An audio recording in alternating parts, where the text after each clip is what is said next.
Hello hi नमस्कार जय जगन्नाथ। आज बर्तमान आमर मिक्स खुरमा बनैबा। हठात रे पिला माने कहले मामा मामा आज खुरमा करवा खाइबा। जेहेतु गाजर नथिला काजू भी नथिला बिना काजू बिना गाजर रे देखो बर्तमान केमती आम खुरमा बनैबा। एबे बर्तमान कोबी काटिबा स्टार्ट हो गला।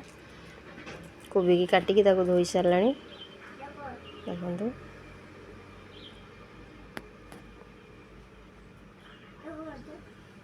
ये हूँ गोटे कोबी मु काटी तापर ताको आलू को काटिबा।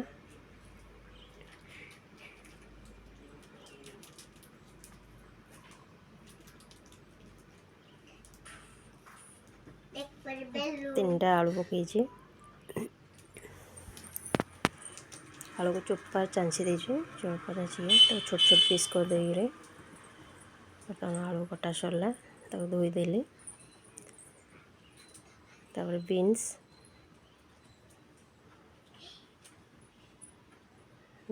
को साइके काटी देली। बर्तमान को भी छोट छोट पीस करे काटी देछि।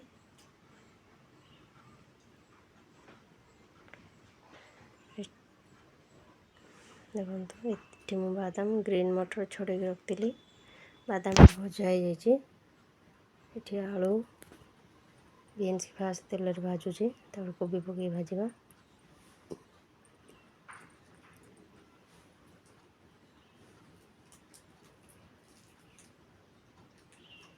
तापर मोर ग्रीन मटर पकई से भाजी दूसरी।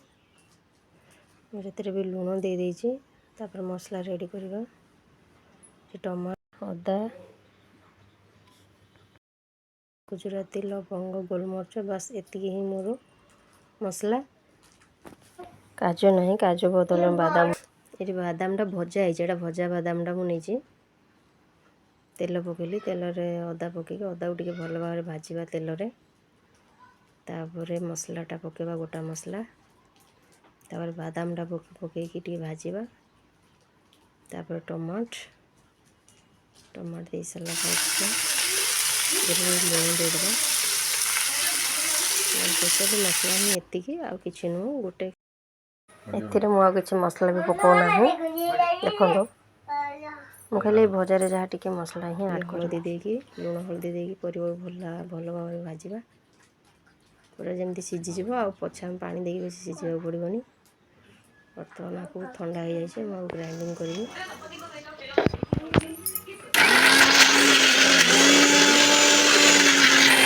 देखिए टिके हैनी आउ टिके पानी देकी ताको पुणी आउ थे ग्राइंडिंग कर दोचे। पूरा भल भाव में पेस्ट हो बास एति ही मु करी पाउडर गोटे मिक्स करी पाउडर जहाँ यूज होइए। आ टोटाली किसी भी मसला मोर ए आड हैनी। देखो थरे ट्राए करके देखो पूरा मस्त मसलाटा कर तार पानीटा गरम कर रखी यहाँ पछे मुझे देवी परिवार मु डायरेक्ट एठी पेस्टा ही पकईदेली। किए कषिकी पुणी आउे कषिकी पकईकी परिवा पकाती मुझे डायरेक्ट परिवा भजार ही से मसलाटा को पकईदेली जोटा मु पेस्ट करी। एतिर मु लंका पकईनी आमर छोट छुआ मैंने खाइबे टोटाली लंका ही नहीं बिना लंकार भी करें।